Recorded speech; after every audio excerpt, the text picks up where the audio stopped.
जब असम के गाँव में बुखार आता है, ना वो क्रोसिन लेते हैं, ना वो डॉक्टर के पास जाते हैं। वो एक बेल तोड़ते हैं, भेदाइलता। ये एक क्रीपर होता है जो जमीन पे नहीं तो कोई भी पेड़ पे लपेट के उगता है। साइंटिफिक नाम है पिदेरिया फिटाइला और असम में इसे भेदाइलता या कहीं कहीं पे गोंधलता भी बोलते हैं। पत्ता थोड़ा हार्ट शेप का होता है और जब आप इसको क्रश करोगे तो एक पंजेंट स्मेल निकलता है, इसीलिए कुछ लोग इसे स्टिंकी वाइन भी बोलते हैं।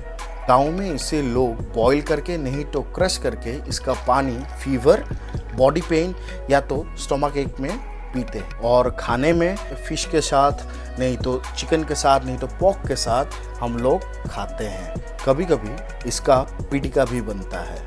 टेस्ट थोड़ा सा टेंगी और थोड़ा बिटर होता है, लेकिन भाई बॉडी को प्योरली क्लींस करता है। असम के कई गांवों पे आज भी बच्चों को बुखार होने से माएँ या दादी पहले भेदाइलता तोड़ती है। ओल्ड असमीज घरों में तो फर्स्ट एड बेल माना जाता था ये, और असम के हर्बल हीलर्स बोलते हैं जहाँ डॉक्टर नहीं वहाँ भेदाइलता है। ये सिर्फ खाने का सामान नहीं है, ये एक ट्रेडिशन है जो दादी नानी के दिनों से अभी तक चला आ रहा है। आपके शहर में भेदाइलता को क्या बोलते हैं और आप भेदाइलता को किस तरह से खाते हो? कमेंट सेक्शन में बताइएगा ज़रूर। तब तक जय भारत, जय असम।